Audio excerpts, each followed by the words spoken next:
प्यारे विद्यार्थियों, साथियों, आज हम बात करेंगे व्यवस्थापिकाओं की संवैधानिक या लोकतांत्रिक राज व्यवस्थाओं में भूमिका। अर्थात हमने पिछली वीडियो में आपको व्यवस्थापिकाओं के कार्य और शक्तियों के बारे में बतलाया था।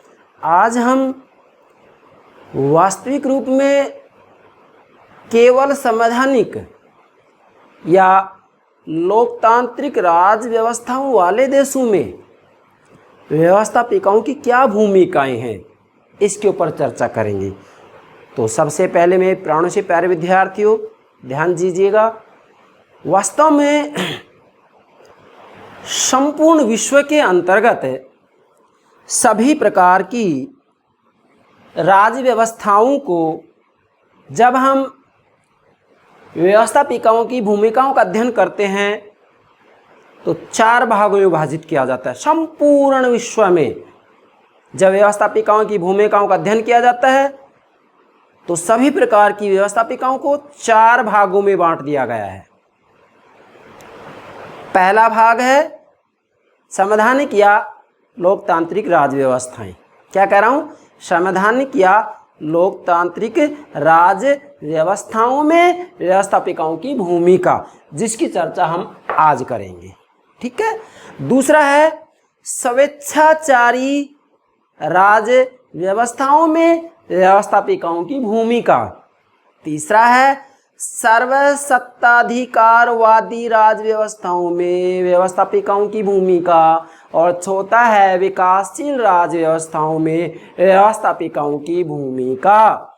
तो ध्यान दीजिएगा मेरे प्राणों से प्यारे विद्यार्थियों, संपूर्ण विश्व में यदि आप व्यवस्थापिकाओं की भूमिकाओं को ठीक से समझना चाहते हैं तो सबसे पहले आप इसे 4 भागों में विभाजित कर देंगे। अर्थात पूरी दुनिया में वास्तविक रूप में व्यवस्थापिकाओं की भूमिकाओं को समझने के लिए, क्या कह रहा हूं, व्यवस्थापिकाओं की भूमिकाओं को समझने के लिए वास्तविक रूप में राज व्यवस्थाओं को 4 भागों में बांट दिया गया है। फिर से दोहरा रहा हूं, संवैधानिक या लोकतांत्रिक राज व्यवस्थाओं में व्यवस्थापिकाओं की भूमिका। दूसरा है स्वेच्छाचारी राजनीतिक व्यवस्थाओं में व्यवस्थापिकाओं की भूमिकाएं। सर्वाधिकारवादी राज व्यवस्थाओं में व्यवस्थापिकाओं की भूमिकाएं। और विकासशील राज व्यवस्थाओं में व्यवस्थापिकाओं की भूमिकाएं। अब इन चारों के ऊपर हम अलग से वीडियो अपलोड करेंगे। तो आज तो हम इसके पहले प्रतिमान या मॉडल की बात कर रहे हैं, जिसका नाम है व्यवस्थापिकाओं की संवैधानिक या लोकतांत्रिक देशों में भूमिका। अर्थात आज हम वास्तव में केवल जो लोकतांत्रिक राज व्यवस्थाओं वाले देश हैं उनमें व्यवस्थापिकाओं की क्या भूमिकाएं हैं, इसके ऊपर चर्चा करेंगे। ये बात आपको ध्यान में रखनी है। तो सर्वप्रथम मेरे प्राणों से प्यारे विद्यार्थियों, आप हमारे YouTube चैनल को सब्सक्राइब अवश्य कीजिएगा। आशा करता हूँ आपने सब्सक्राइब कर दिया होगा। Thank you very much, thank you very much. चलिए अब मैं आपको ये जो लोकतांत्रिक देशों में व्यवस्थापिकाओं की क्या भूमिका है, क्या रोल है, मैं आपको इस डायग्राम के माध्यम से समझाने का प्रयास करूँगा। मेरे प्यारे विद्यार्थियों, अगर आप इसको समझ जाते हैं तो पूरी दुनिया में जितने भी लोकतांत्रिक प्रणाली वाले देश हैं उनकी व्यवस्थापिकाओं के द्वारा क्या कार्य किए जाते हैं, उनकी क्या भूमिका है, आप आसानी से समझ सकते हैं। तो ध्यान दें, सबसे पहले मैं आपको ये बात बता रहा हूँ, नोट कीजिएगा कि जितने भी लोकतांत्रिक या संवैधानिक शासन प्रणाली वाली राज व्यवस्थाएं हैं उन सभी में व्यवस्थापिकाएं वास्तविक रूप में आगत निर्गत, क्या कह रहा हूं मैं, आगत निर्गत और इसी के साथ में प्रतिसंभरण, ये मैंने आपको डेविड स्टर्न का इनपुट आउटपुट मॉडल जो समझाया था, ये सारी बातें समझा दी थी। तो इसके लिए आप हमारी प्लेलिस्ट में जाइएगा और वहाँ डेविड स्टर्न का इनपुट आउटपुट मॉडल मैंने ठीक से समझाया है, वहाँ समझिएगा। ठीक है। तो कहने का मतलब ये है कि जो व्यवस्थापिकाएं वास्तविक रूप में निवेश, जिसको इनपुट कहा जाता है, आगत भी कहा जाता है, निवेश और निर्गत, आगत और निर्गत, और इसी के साथ में वास्तविक रूप में प्रतिसंभरण के बीच में व्यवस्थापिकाएं संप्रेषण की भूमिका निभाती हैं। संचार की भूमिका निभाती हैं। किस किस में? जनता की जो मांगे उठाई जा रही है वो मांगे क्या है? निवेश हैं। अब ये मांगे कहाँ जाएंगी? राज्य व्यवस्था के पास में। मैंने यहाँ लिख रखा, रूपांतर में समझाऊंगा बाद में। कहाँ जाएंगी? राज्य व्यवस्था के पास में। अब राज्य व्यवस्था उन मांगों के अनुरूप कानून बनाएगी। भाई उन मांगों को स्वीकार या अस्वीकार करेगी, कानून बनाएगी। तो कानून क्या हो गया? एक प्रकार से आगत क्या हो गया? मांगे, और इसके साथ में निर्गत क्या हो गया? नीतियां और निर्णय, मतलब इनपुट आउटपुट। अर्थात आगत जनता की मांगे हो गई और इसके साथ में जो निर्गत है वो नीतियां और निर्णय हो गई। तो वास्तव में लोकतांत्रिक देशों में जो व्यवस्थापिकाएं वो आगत, निर्गत और प्रतिसंहरण, जो कि हम इसके अंतर्गत समाज को लेंगे, प्रतिसंहरण के बीच में वास्तविक रूप में व्यवस्थापिकाएं संप्रेषण की भूमिका निभाती हैं, संचार की भूमिका निभाती हैं सभी लोकतांत्रिक देशों में। ये बात आपको ध्यान में रखनी होगी। किसी भी रूप में प्रतियोगिता परीक्षा के अंतर्गत ये प्रश्न आपसे पूछा जा सकता है। बहुत महत्वपूर्ण बात है क्या? कि सभी लोकतांत्रिक देशों में व्यवस्थापिकाएं वास्तविक रूप में आगत, निर्गत और प्रतिसंहरण के बीच में संप्रेषण की, संचार की भूमिका निभाती हैं। यह वाक्य पूरा नोट कीजिएगा, बहुत महत्वपूर्ण बात है। अब देखिएगा भाई, वास्तव में जितने भी लोकतांत्रिक प्रणाली वाले देश हैं उनमें व्यवस्थापिका की भूमिकाओं को समझे। इसके लिए सबसे पहले आप ध्यान देंगे कि वास्तव में इन देशों में व्यवस्थापिकाएं दो प्रकार के कार्य करती हैं। व्यवस्थापिका के राजनीतिक कार्य और व्यवस्थापिका के सरकारी कार्य। ध्यान दें पहले आप। अब वास्तव में आधुनिक समय में कहा जाता है कि व्यवस्थापिकाओं के लोकतांत्रिक देशों में सरकारी कार्य कम होते जा रहे हैं। इस क्षेत्र में व्यवस्थापिकाओं का प्रभाव कम होता जा रहा है।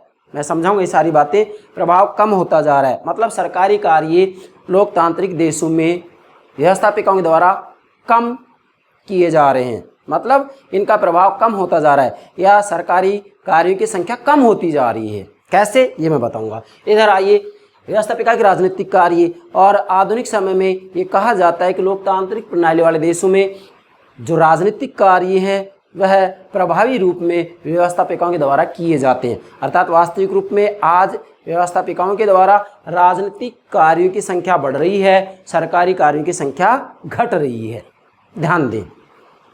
परंतु इसी के साथ में ये कहा जा रहा है क्या कि वास्तव में आज व्यवस्थापिकाएं कहाँ के लोकतांत्रिक देशों में व्यवस्थापिकाएं सरकारी कार्य तो कम कर ही रही हैं, परंतु कुछ विद्वानों का कहना है कि राजनीतिक कार्य भी इनके घटते जा रहे हैं, कम होते जा रहे हैं। तो फिर क्या करेंगी व्यवस्थापिकाएं? क्या व्यवस्थापिकाओं का कोई महत्व नहीं है? क्या व्यवस्थापिकाओं को समाप्त कर दिया जाए? नहीं भाई, इसकी चर्चा हम यहाँ पर करेंगे। अर्थात दो पार्ट हो गए, एक तो डायग्राम के माध्यम से समझाएंगे और दूसरा जो वास्तव में आधुनिक समय में लोकतांत्रिक देशों में ये चार कार्य ऐसे जो कि करने पड़ेंगे। ये इतने महत्वपूर्ण, इतने जरूरी कार्य हैं कि इन कार्यों की वजह से ही लोकतांत्रिक देशों में व्यवस्थापिकाएं बची हुई हैं, अन्यथा व्यवस्थापिकाओं की आवश्यकता नहीं होती, समाप्त हो जाती है। लेकिन कुछ ऐसे कारण हैं जिनकी वजह से व्यवस्थापिकाएं कभी समाप्त हो ही नहीं सकती हैं। चाहे सरकारी कार्य भी कम हो जाएं, राजनीतिक कार्य भी कम हो जाएं, और चाहे कह दिया जाए कि व्यवस्थापिकाओं के दिन लग चुके हैं, व्यवस्थापिकाओं की कोई ज़रूरत नहीं है, व्यवस्थापिकाओं को समाप्त कर दिया जाए। लेकिन भाई मैं आपके लिए 4 बिंदु तैयार करके ला रहा हूँ। ये चारों कार्य ऐसे हैं, वास्तविक रूप में इन कार्यों की वजह से व्यवस्थापिकाएं आज भी बनी हुई हैं। और चाहे तानाशाही से तानाशाही शासन व्यवस्था ही क्यों ना हो, बिना व्यवस्थापिका के वहाँ काम चल ही नहीं सकता। वो भी जनता को अपने पक्ष में करने के लिए वास्तविक रूप में सत्ता को जनता का समर्थन मिले, सत्ता को वैधता मिले, इसके लिए किसी न किसी रूप में व्यवस्थापिकाओं का सबसे पहले गठन करते हैं। वो तानाशाही से तानाशाही शासन व्यवस्था में, सर्वाधिकारवादी राज्य व्यवस्थाओं में भी किसी न किसी रूप में व्यवस्थापिका का गठन किया जाता है, चाहे व्यवस्थापिका के पास कोई कार्य ना हो, कोई शक्ति ना हो। तो ये बात भी आपको ध्यान में रखनी है। ठीक है भाई। अब देखो, लोकतांत्रिक देशों में व्यवस्थापिका के राजनीतिक कार्य क्या है, नोट कीजिएगा। पहला है हित समूहीकरण, दूसरा है हित स्वरूपीकरण और तीसरा है राजनीतिक समाजीकरण। ठीक है भाई, ये डायग्राम के माध्यम से समझा रहा हूँ। अब देखो, हित समूहीकरण का मतलब क्या है कि समाज में विभिन्न प्रकार के हित समूह होते हैं। उन हित समूह की, प्रत्येक हित समूह की अलग अलग मांग है। अब अलग अलग मांगे हैं तो क्या सरकारें उन सभी हित समूह की सब मांगों को स्वीकार कर लेंगी? नहीं कर सकती हैं। ये अर्थव्यवस्था के ऊपर निर्भर करता है, उनके पास कितने संसाधन हैं इस पर निर्भर करता है, वो मांगे कितनी तीव्र हैं इसके ऊपर निर्भर करता है।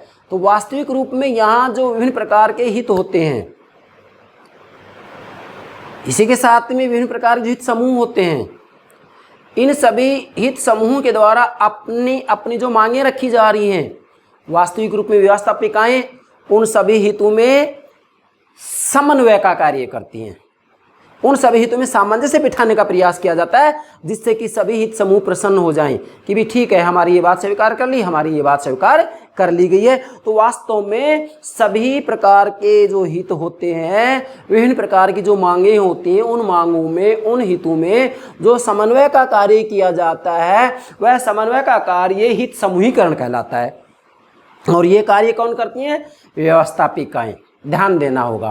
परंतु भाई आज कहा जाता है कि वास्तव में हित समूहीकरण का कार्य व्यवस्थापिकाएं नहीं करती हैं। ये कार्य तो दबाव समूह और राजनीतिक दल के द्वारा किया जाता है।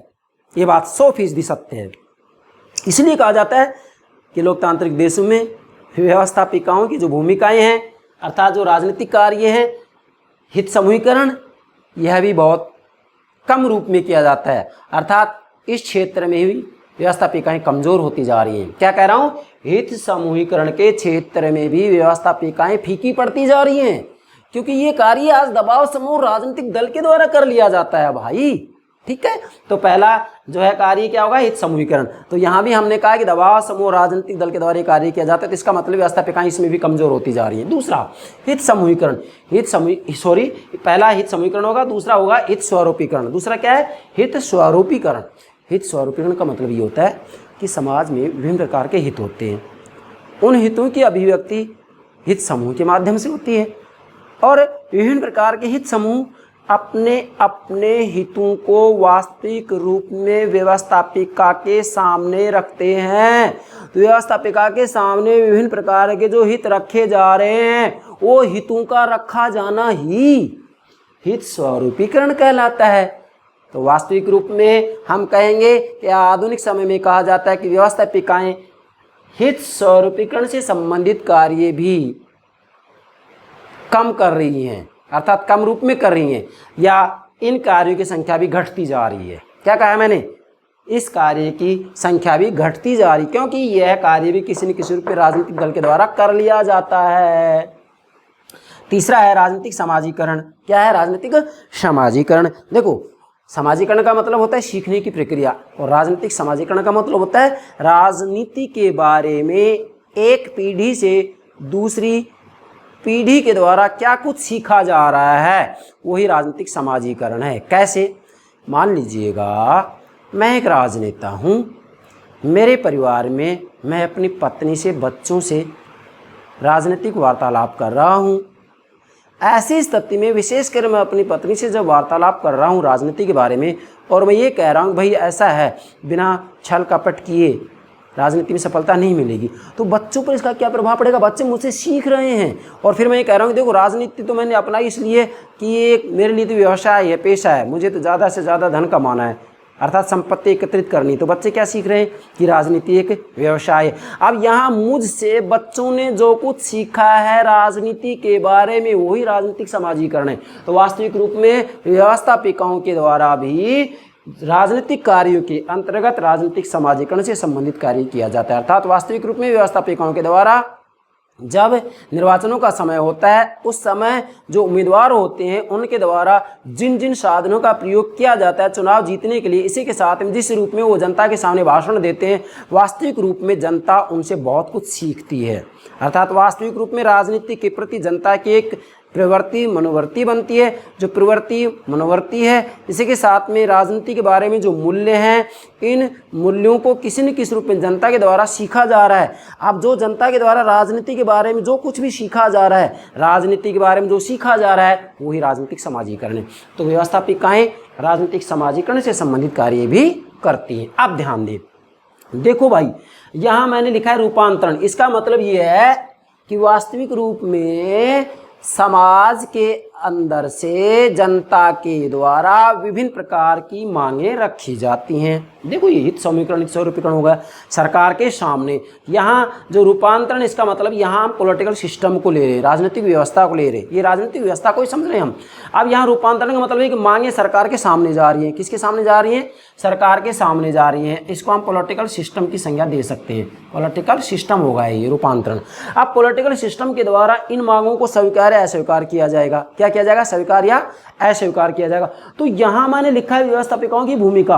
अब यहाँ मैंने देखिएगा इसकी चौड़ाई है, इसके बाद धीरे धीरे चौड़ाई घटती जा रही है। इसका मतलब ये है कि आधुनिक समय में जो व्यवस्थापिकाएं हैं ना, वो राजनीतिक कार्य ज़्यादा करती हैं, जबकि जो सरकारी कार्य है ये घटता आ गया। यहाँ सरकारी कार्य वो कम कर रही है। तो राजनीतिक कार्य मैंने समझा दिए तीन। तो वास्तविक रूप में जब इन दोनों की तुलना की जाती है तो ये कहा जाएगा कि लोकतांत्रिक देशों में सरकारी कार्य के बनिस्पत राजनीतिक कार्य ज़्यादा किए जाते हैं। ये मैंने इसके माध्यम से आपको समझाया है। अब देखो संप्रेषण, ये बात सत्य है कि व्यवस्थापिकाएं वास्तविक रूप में आगत, निर्गत और औपचारिक प्रति संभरण के बीच संप्रेषण या संचार का कार्य करती हैं। कौन? व्यवस्थापिकाएं लोकतांत्रिक देशों में। अब जो इसके सरकारी कार्य भी तीन हैं। क्या? नियम निर्माण।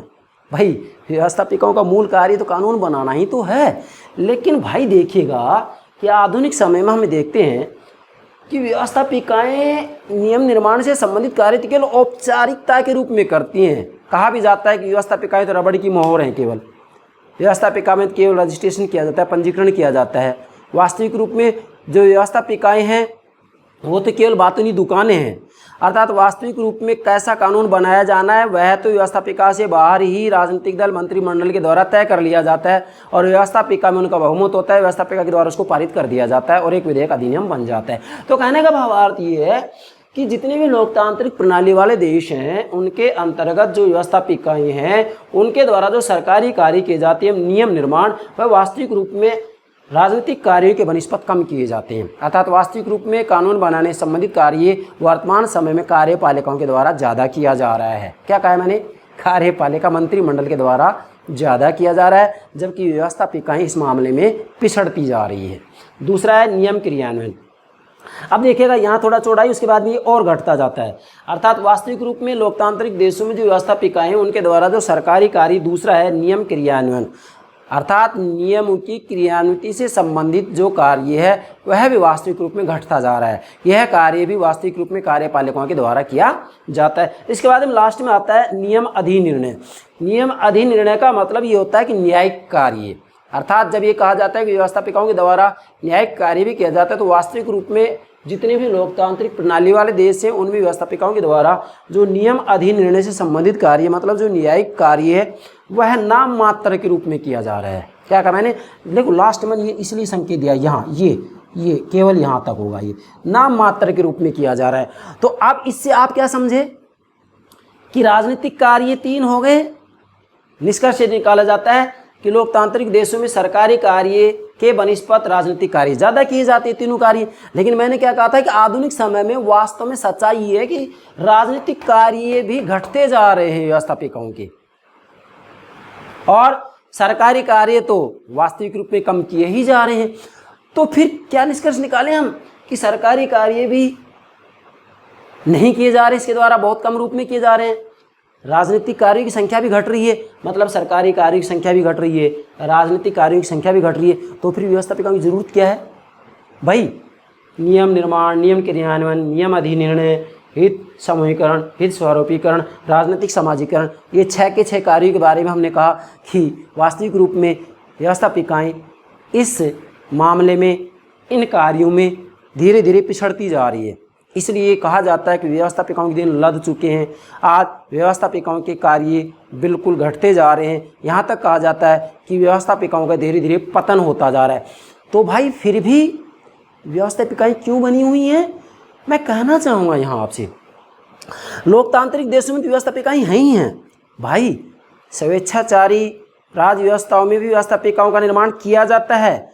सर्वाधिकारवादी राज्य व्यवस्थाओं में भी इसका निर्माण किया जाता है। चीन के अंतर्गत सर्वाधिकारवादी शासन प्रणाली है, एक दलीय व्यवस्था है, साम्यवादी दल सर्वे सर्वा है। फिर भी वहाँ राष्ट्रीय जन कांग्रेस का निर्माण किया गया या नहीं? किया जाता है या नहीं? भाई राष्ट्रीय जन कांग्रेस मीन्स वहाँ की व्यवस्थापिका का नाम है, बताइए मुझे।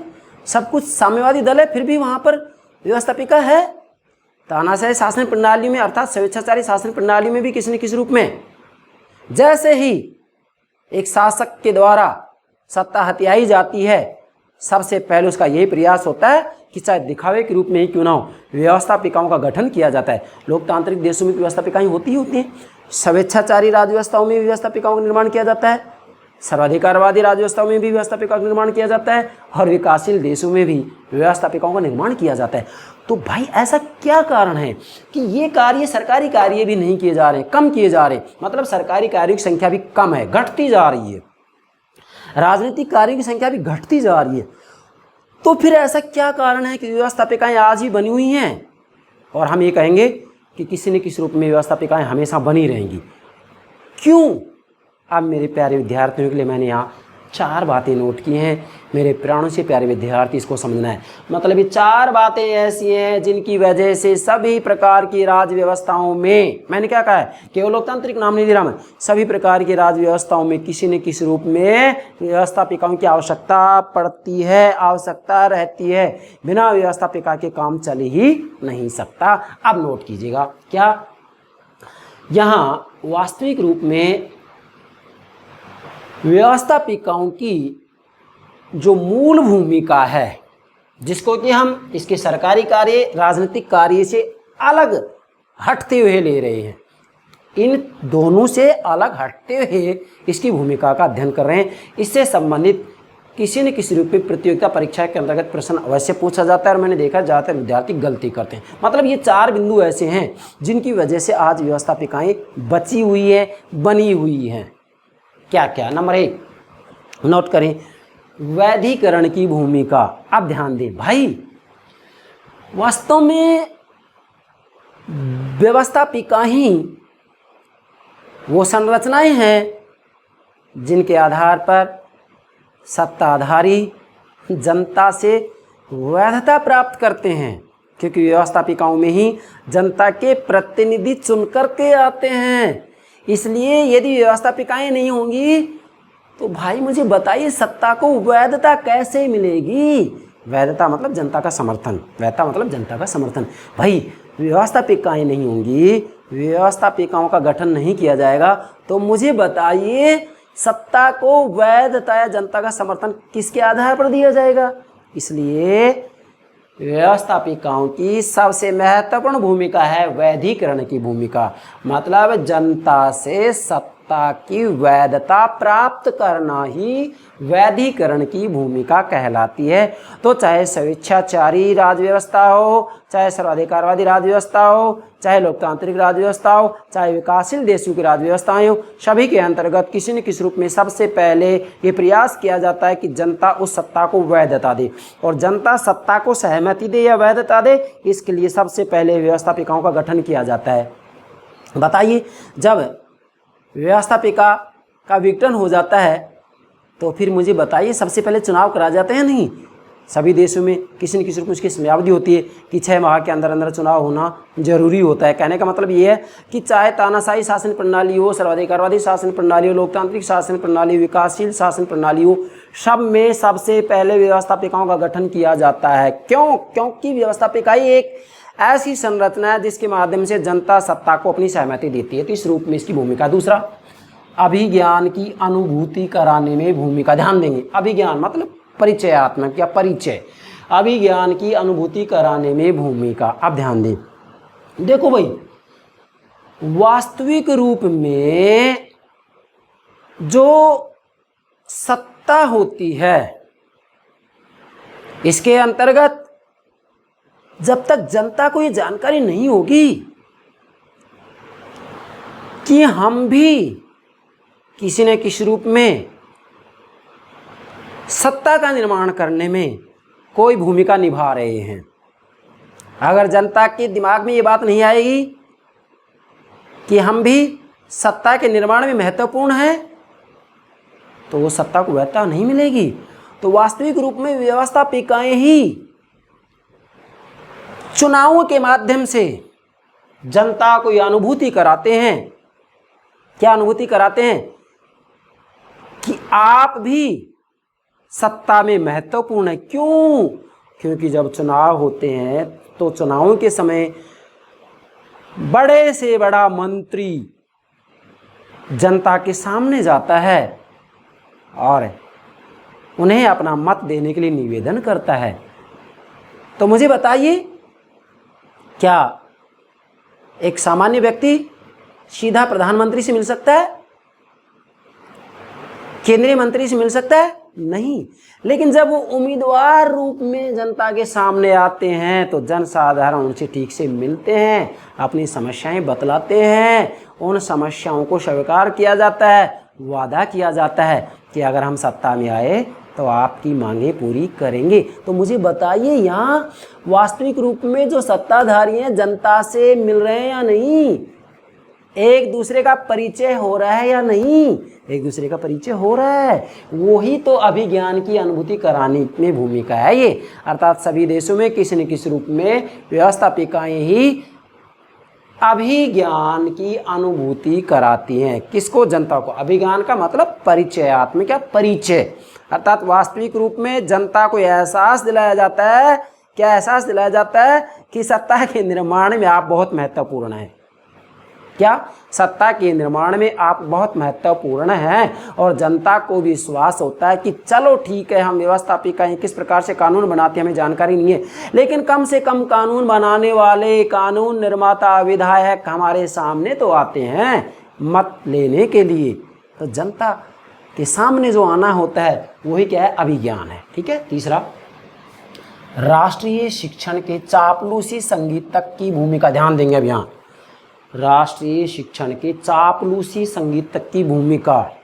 अब बिंदु आपको कठिन लग रहा है, लेकिन मैं बिल्कुल सरल रूप में समझाऊंगा। फिर से, राष्ट्रीय शिक्षण के चापलूसी संगीतक की भूमिका, इसका मतलब क्या होगा? ध्यान दें। देखो, वास्तव में जनसाधारण, ये बात सत्य है, शांति, व्यवस्था, शांति का माहौल चाहता है, परंतु जनता भी कभी कभी ये चाहती है कि भाई कभी कभी तो उथल पुथल हो, कभी कभी तो रोमांस होना चाहिए। तो व्यवस्थापिकाएं नहीं होंगी तो उथल पुथल, धक्का मुक्की, हाथापाई, शोरगुल, तालियों की गड़गड़ाहट, नारेबाजी कहाँ होगा? वास्तविक रूप में व्यवस्थापिकाओं के अंतर्गत ही धक्का मुक्की, हाथापाई, नारेबाजी, ये सब प्रक्रियाएं होती हैं।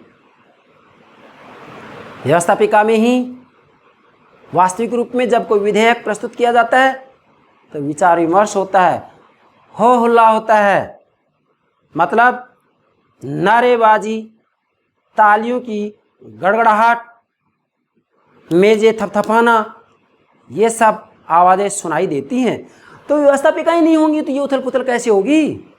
इसीलिए व्यवस्थापिकाओं की ये भूमिका है कि ये एक राष्ट्रीय शिक्षण के चापलूसी संगीतक की भूमिका निभाती है। अर्थात व्यवस्थापिका में वास्तविक रूप में उथल पुथल, शोरगुल, हाथापाई, धक्का मुक्की होती है। होती है कि नहीं? होती है, और होना जरूरी भी है।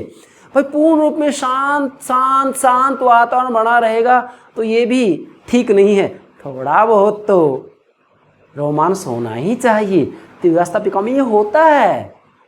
और जब तक किसी भी विषय पर पूर्ण रूप में बहस नहीं हो, विचार विमर्श नहीं हो, एक दूसरे के तर्कों को ना काटे, तब तक आनंद ही क्या है। इस रूप में भी व्यवस्थापिकाओं की भूमिका है। मैं फिर कह रहा हूँ, सरकारी कार्य राजनीतिक कार्य से अलग हटते हुए समझा रहा हूँ मैं। ठीक है। ये ऐसी भूमिकाएं जो कि व्यवस्थापिकाओं के द्वारा निभाई जाती हैं। ये रोल तो अदा किए जाते हैं व्यवस्थापिकाओं के द्वारा, संसद के द्वारा। आप तो समझ गए। चौथा बहुत महत्वपूर्ण है, कांडों के भंडाफोड़ के मंच के रूप में भूमिका। देखो बहुत महत्वपूर्ण बात है, कांड। आप मुझे बताइए, विधायक, सांसद, मंत्री, इनके द्वारा घोटाले किए जाते हैं या नहीं? विभिन्न प्रकार के कांड किए जाते हैं नहीं? रिश्वतखोरी की जाती है या नहीं? की जाती है ना। तो वास्तव में व्यवस्थापिकाओं के अंदर ही विधायकों के जो विभिन्न प्रकार के घोटाले और कांड होते हैं उनका खुलासा होता है। इससे बाहर भी होता है कांडों का खुलासा, लेकिन विशेषकर व्यवस्थापिका के अंतर्गत विधायकों के द्वारा जो कांड किए जाते, जो घोटाले किए जाते हैं, वास्तविक रूप में उनका भंडाफोड़ होता है व्यवस्थापिका के मंच पर। और जैसे व्यवस्थापिका के मंच पर इनके कांडों का, इनके घोटालों का भंडाफोड़ होता है, पूरा राष्ट्र, पूरी दुनिया उससे अवगत होती है। बताइए मुझे, होती या नहीं? और राष्ट्रीय चर्चा परिचर्चा का विषय बन जाता है। ऐसी स्थिति में जनता भी किसी न किसी रूप में राजनीति के बारे में बहुत कुछ सीखती है। जब व्यवस्थापिकाएं नहीं होंगी तो किसके मंच पर भंडाफोड़ होगा? कहीं नहीं हो सकता। इसलिए इस रूप में भी व्यवस्थापिकाओं की भूमिका बहुत महत्वपूर्ण है। मैं कह सकता हूं कि मानव मस्तिष्क आज तक वास्तविक रूप में सत्ता को वैधता मिले, सत्ता का वैधीकरण हो, मानव मस्तिष्क व्यवस्थापिका जैसी संरचना से अच्छी संरचना की खोज नहीं कर पाया है आज तक। इसलिए व्यवस्थापिकाओं के द्वारा वास्तविक रूप में ये जो 4 भूमिकाएं निभाई जाती हैं, इनके रूप में इनका महत्व है। और इसी रूप में व्यवस्थापिकाएं बनी हुई हैं, बची हुई हैं। और इसी रूप में व्यवस्थापिकाओं के संदर्भ में हम निष्कर्ष निकाल सकते हैं कि व्यवस्थापिकाएं कभी समाप्त नहीं हो सकती, चाहे इस रूप में इनके कार्य घटे हों, लेकिन इस रूप में व्यवस्थापिकाओं के कार्य बढ़ते जा रहे हैं, कार्य बढ़ते जा रहे हैं। और इसी रूप में व्यवस्थापिकाओं का महत्व है। यह है आपका व्यवस्थापिकाओं की संवैधानिक या लोकतांत्रिक देशों में भूमिका। मैंने विशेषकर डायग्राम के माध्यम से मेरे प्यारे विद्यार्थियों को समझाया। और इसी के साथ में जो ये 4 बिंदु हैं मैंने इस रूप में आपके सामने दिए हैं कि विशेषकर कंपटीशन की तैयारी करने वाले विद्यार्थी केवल इतना ही जानते हैं कि व्यवस्थापिकाएं कानून बनाती हैं। नहीं भाई, कानून की बात है तो नियम निर्माण तो नाम मात्र का कार्य किया जा रहा है, जबकि वास्तविक रूप में व्यवस्थापिकाएं ये काम करती हैं भाई। तो इस रूप में आपको ये समझना है।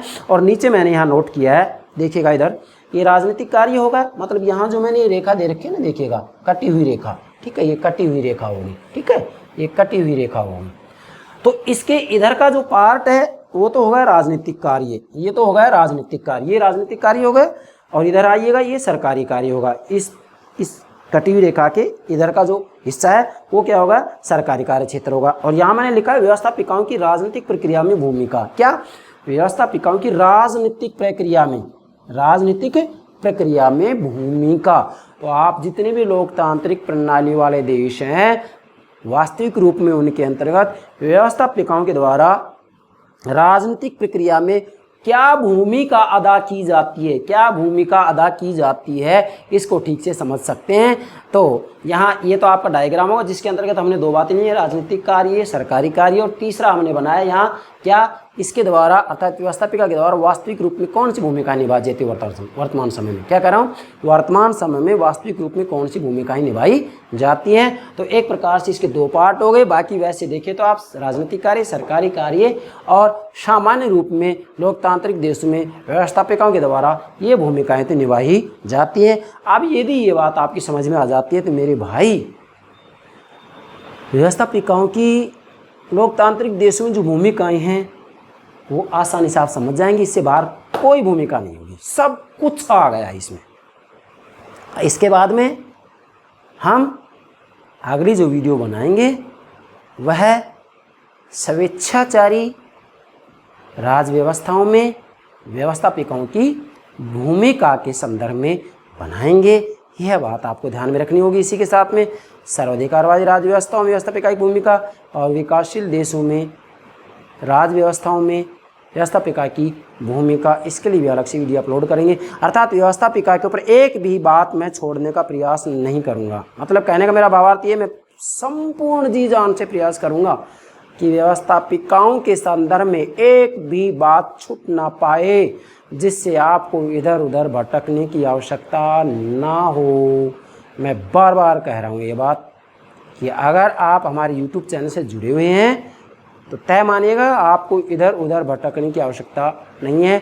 मैं समग्र रूप में सभी अवधारणाओं को, सिद्धांतों को, उपागमों को, राजनीतिक चिंतकों को इस रूप में समझाऊंगा कि एक जगह आपको सारी बातें मौजूद मिलेंगी। तो प्राणों से प्यारे विद्यार्थियों, सर्वप्रथम ध्यान दीजिएगा, आप हमारे YouTube चैनल को सब्सक्राइब अवश्य कीजिएगा।